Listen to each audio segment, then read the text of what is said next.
I made a couple pieces of chocolate. Maybe. It is a distinct possibility. This is How a Line of Code Changed FireRed Speedruns Forever by Pulse Effects. Well, we'll see how it goes. Just a 30-minute video, so it's not really that long, but I don't know, might be interesting. This is what an 80% speedrun of FireRed might look like in the first 10 minutes.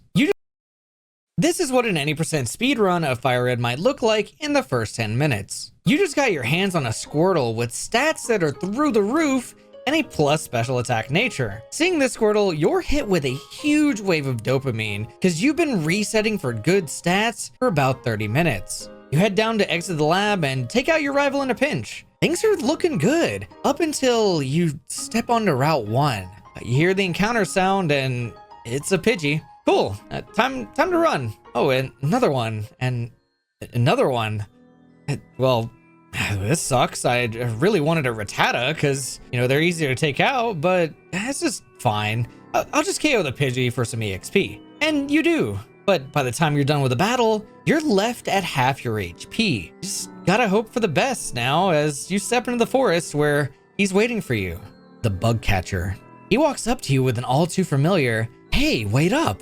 What's the hurry? Why the rush?" Before sending out his Weedle. Without a moment's notice, you tail whip as he string shots, tackle, 3 times in a row. And even after all that damage, he's still string shotting you. You yell, "What are you doing? Just hit me, man!" As you really want Torrent for Brock's gym, but he just keeps string shotting you. Then all of a sudden, your wish comes true.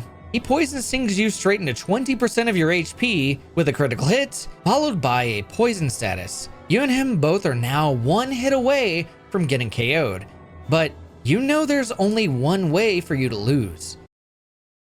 It's such like a crazy thing, like even things like, say, using the name A, so the text is shorter, like, I don't know, I find it so fascinating. So, you smash the A button for one more tackle. He goes for a poison sting, putting you at 1 HP. You hold your breath as you watch the text, "A used tackle," followed by a missed tackle. Now all you can do is watch in horror as Squirtle drops from 1 to 0 HP from being poisoned. And that's only the beginning of how brutal the game can get. All because of how bad certain moves are in Generation 3 Pokemon games. Now you've got to have like such a specific brain, I feel like, for this. Like, I love it, but like, at least for me, like, it's something I can take such appreciation in. I could watch some of it. I can enjoy videos like this. But the idea of like spending 30 minutes resetting to be able to get a Squirtle with good stats, to then do the attempt that can fail within 10 minutes. That's just so wild to me. Shouldn't have picked Squirtle. I think you have to for the speedruns because it's part of getting through the first gym really fast. You need the water move to get through Brock like that early on to be able to do it fast. I think that's the reason. As well as a decision made by Game Freak that ultimately plummeted the potential FireRed Leaf Green could have had for speedrunning. We'll get. Oh, let me step back. And that's only the beginning of how brutal the game can get. All because of how bad certain moves are in Generation 3 Pokemon games, as well as a decision made by Game Freak that ultimately plummeted the potential FireRed Leaf Green could have had for speedrunning. We'll get into that second part later, but first, let me paint you the complete picture of how brutal things can get in a FireRed Leaf Green speedrun. Our speedrunning adventures start off with the nature and stats of your Squirtle being a lot more out of your control compared to Ruby, Sapphire, and Emerald. For the Hoenn games, it becomes as easy as saving and resetting to get the best stats. But for FireRed Leaf Green, it has to be done differently. Upon entering a new game, the RNG seed for FireRed Leaf Green is locked in when you name your character. This seed essentially tells you what starter Pokemon are available, with what stats and natures they'll have through the trainer ID. With the trainer ID giving us as much information as it does, we can convert this trainer ID into this crazy hexadecimal code and find out exactly what starter Pokemon are on what time frame. But because we don't control what trainer ID we get, we don't always get the same results. forcing you to settle for the best Squirtle the game is willing to hand you instead of having it narrowed down to the same stats like in Ruby, Sapphire, and Emerald. All because their method of manipulation gives them the same seed, nature, stats, and results every single time if you're precise enough. And to top it off, only a certain amount of those Squirtles you'll randomly find will be runnable in the first place. All because Modest, Mild, and Rash are the only natures good enough to use in a speedrun. Quiet would be the last plus special attacking nature available and likely the best choice if it were runnable.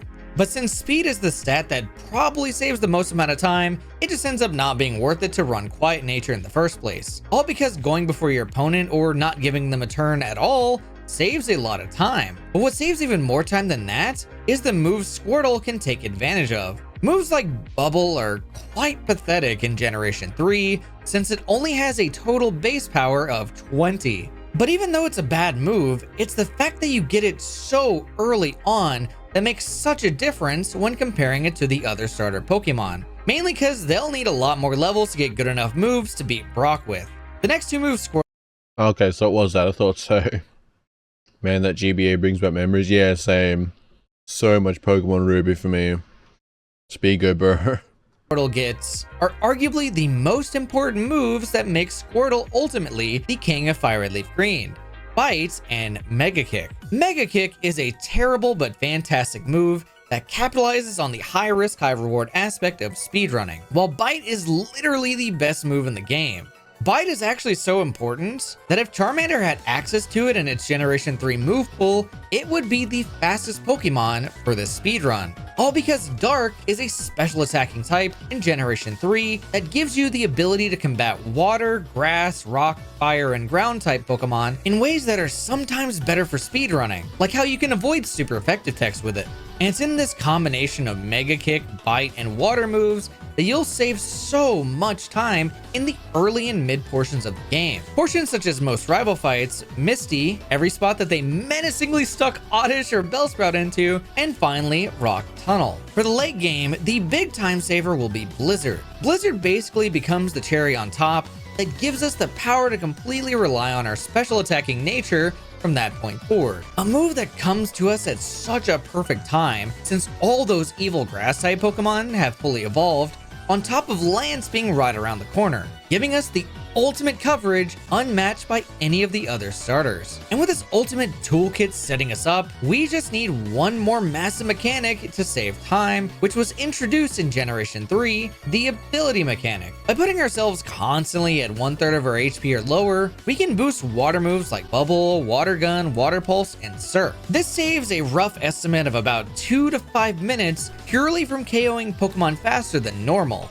And it's all because of the low power of most of these water moves combined with Squirtle's rough special attack stat. Abusing Torrent starts becoming a common pattern as soon as we enter the first gym, saving you a total of 7 turns on average. It's weird too, because you'd think that a ×4 effective water move would take care of the 2 Geodudes and the 1 Onix you have to handle inside a Brock's gym without a problem. But it doesn't. You see, even though this is the section that Squirtle should have the easiest time on, it actually becomes one of the hardest sections because of the moves that we have to work with and the desperate need for Torrent. Here's how this entire section plays out. It all starts off inside of Viridian Forest. Bugcatcher Sammy, the last trainer in Viridian Forest, and Camper Liam, the gym trainer inside of Brock's gym, are a duo that combine into arguably the biggest wall for Pokemon Fire Leaf Green speedruns. Why exactly? Well, it's all because of the nature of any percent speedrunning. The goal is to reach the credits as fast as possible. So, if getting more EXP to make a threat easier is not faster, we won't consider doing that. The biggest example of this being the fight against Bugcatcher Sammy, where we'll have to wait Tackle versus Bubble. To get access to Bubble, we'll need an extra level before Sammy, which usually means we need to fight a whole extra Pokemon to get it. While you will likely run into that extra Pokemon in the wild, this can easily give you the EXP that you need, but it's in weighing whether or not it's worth it that becomes complicated. On average, you might miss 1 to 2 tackles on Bugcatcher Sammy's 6 to 7 turn fight, likely making Bubble faster. But what if we never miss Tackle? Then it would just be slower to use Bubble. But then, what if we're stacked in that scenario where we used Bubble and made Sammy's fight 3 to 4 turns instead? This sounds amazing. But now you have to wonder, is this enough turns for Bugcatcher Sammy to put me into Torrent in the first place? He could easily string shot you every single one of those turns, or poison you so early on that you gotta heal. This makes things like sacrificing time to beat Sammy with Tackle potentially more appealing because you had more turns to get into Torrent. Sounds like there's some interesting like risk reward with like some of the moves, like, but man, like you mess up and you're in a position where your time's just gonna not be good. And it comes on the back of having like spent 20-30 minutes trying to get like a good Squirtle with the right nature and stuff. Like, oh my god, it's just beyond me. Like it's just yeah, that's a lot. But even early on, you gotta heal. This makes things like sacrificing time to beat Sammy with Tackle potentially more appealing because you had more turns to get into Torrent. But even with Torrent, Camper Liam is there to be a massive problem with his Sandshrew. Not only is it a 75% chance to 2-hit KO it, but because it can't be one-shot, it can cause a problem on that single turn that you're forced to give it, since it'll randomly pick between Scratch, Defense Curl, and Sand Attack. Two of which have their own issues, but the biggest one involves Scratch. Crazy with these, like, because basically like you just get unlucky with an extra miss in some of these fights, and bam, runs over. That's it's just I don't know. I just can't imagine actually doing this stuff, but like there are certain games where I could see speedrunning being fun. But the ones where you've got to do those resets over and over and over and again just for the setup to begin the attempt, those ones I could not handle. Scratch forces you out of that perfect HP you worked so hard to get, and will cause you to make a drastic decision while facing Brock. Brock's Geodude isn't a problem, but his Onix absolutely is. Onix will always outspeed you, giving Brock the opportunity to KO you, forcing you to either heal when hit with Scratch, or hope that his attack will miss you. But even if you survive that hit from Onix, the plus special defense nature given to that Onix causes a torrent-powered bubble to only have a 56% chance to KO it. It's quite disgusting, and there's no real fast way around it, all because of the power of Torrent. And it's in this abuse of low HP, rough fights, and nasty RNG manipulation methods that make speedrunning this game so brutal to keep going mentally. But I think it's in that RNG manipulation method that I haven't fully gone into that I ultimately think screws this game out of its full potential. And it's all because of the removal of a single line of code from FireRed Leaf Green. When you normally save and reset in a Pokemon game, it causes different sequences of RNG to be produced, or at least that's what Game Freak intended it to be like. RNG in our case is what produces Pokemon stats, Pokemon natures, the potential outcome of a battle, and whether or not you can successfully catch a Pokemon or not. But what Game Freak overlooked is how you'll get the exact same sequences of RNG each and every time you soft reset an Emerald, as well as Ruby and Sapphire, after you remove or dry out its battery. And because it's producing the same RNG each time we load up the game from a soft reset, we can make the games more consistent by running the exact same starter Pokemon each and every time. This, unfortunately, is not the case at all for FireRed Leaf Green, due to the games removing the piece of code responsible for seeding the RNG in Ruby, Sapphire, and Emerald with the clock. All because Fire... Wait, so what does it actually say? FireRed Leaf Green commented this out to remove RTC. However, Emerald didn't undo this. Static Void. Seed RNG with RTC. U3T seed equals RTC get minute count. Oh, okay. Seed equals C. 16. So we're using the clock. Interesting.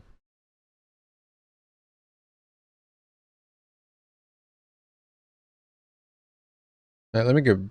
Okay. The exact same starter Pokemon each and every time. This, unfortunately, is not the case at all for FireRed Leaf Green, due to the games removing the piece of code responsible for seeding the RNG in Ruby, Sapphire, and Emerald with the clock. All because FireRed Leaf Green doesn't have any clock-based events in the first place. Items like berries can't be grown and can only be picked up off the ground. Pokerus can never be obtained. Oh, really?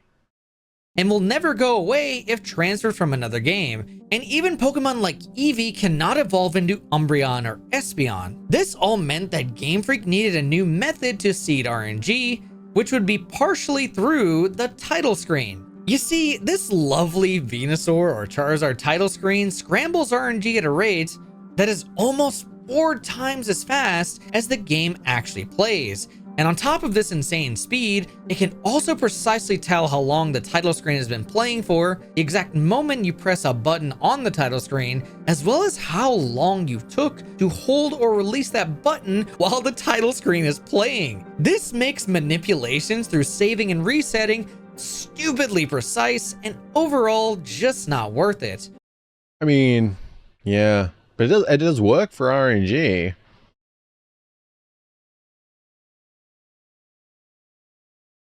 Rock. Wait, what? I thought soft resets change RNG? Oh, never mind. Yeah, I mean, for some things. But yeah, I guess, yeah. Interesting. It's a big change, but I mean, that does work for randomizing. But yeah, I never knew that with Ruby and Sapphire. I guess some things would change, but some things would be the same. Because I mean, you could soft reset for like shinies and stuff. And because of this, the potential for this game is capped to only be worth manipulating the starter Pokemon. If we were to have Ruby, Sapphire, and Emerald's RNG system in place, catching Pokemon such as Abra for teleport or Chansey for a lucky egg would be a simple process and likely make the games that much faster. But unfortunately, we don't live in the world where Game Freak gave the games clock-based events or a battery. And while any percent may suffer a bit without this, we at least live in a world where categories such as FireRed Round 2 thrive on not having this system in place. One of the goals in the Round 2 category is to catch 60 Pokemon to receive the National Dex. If Ruby, Sapphire, and Emerald's RNG were in place, every one of those 60 Pokemon could be chain manipulated through RNG manipulation, one after the other, likely making the category a very complicated mess. And honestly, I think that's for the better, even for categories like any percent to an extent. Because with the different stats and natures you're forced to get, each run will have such a different story to tell from the last. Sure, that makes speedrunning the games harder, but it's in this way that makes FireRed Leaf Green's brutal speedruns that much more satisfying when you finally complete one. Okay, that was interesting. That was good. Yeah, I'm just a little bit like, so with Fire, like, so with Ruby and Sapphire, I'm a bit confused on it. I wonder if I misunderstood something. I guess the RNG can be consistent, but it must change some things, or is it? I don't know. Because I mean, I don't know. I feel like I misunderstood part of that. I understand the changing part of why this happened, but I feel like I didn't quite understand the consistent RNG on Ruby and Sapphire. I kind of want to go back to this for a moment. I think it's in that RNG manipulation method that I haven't fully gone into that I ultimately think screws this game out of its full potential. And it's all because of the removal of a single line of code from FireRed Leaf Green. When you normally save and reset in a Pokemon game, it causes different sequences of RNG to be produced, or at least that's what Game Freak intended it to be like. RNG in our case is what produces Pokemon stats, Pokemon natures, the potential outcome of a battle, and whether or not you can successfully catch a Pokemon or not. But what Game Freak overlooked is how you'll get the exact same sequences of RNG each and every time you soft reset an Emerald, as well as Ruby and Sapphire, after you remove or dry out its battery. Oh, wait. Oh, right. Okay. I wasn't clicking right. Okay.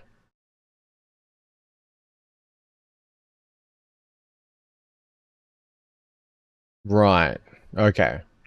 Because like you can't, like they require the battery to save, but if the battery is like gone or it's dried out and you can no longer save, the RNG will be the same every time.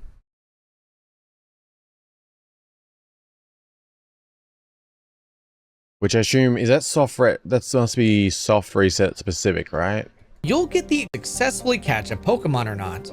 But what Game Freak overlooked is how you'll get the exact same sequences of RNG each and every time you soft reset an Emerald, as well.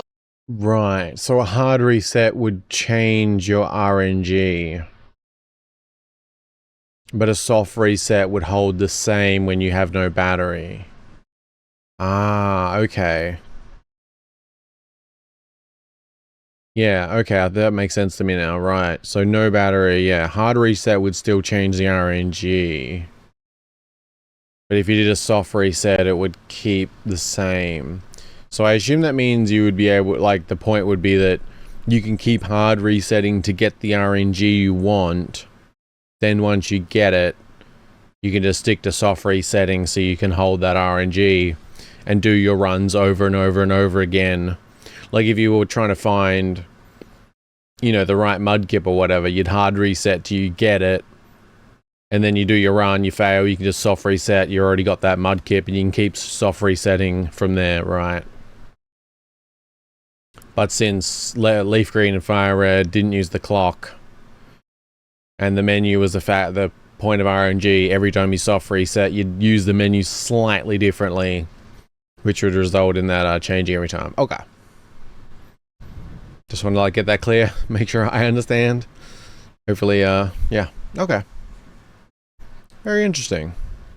Yeah, because I didn't click that part with the, yeah, right. Interesting. I don't know how interesting you guys find this, but I find it very interesting. Yeah, that was how a line of code changed FireRed Speedruns Forever by PulseFX.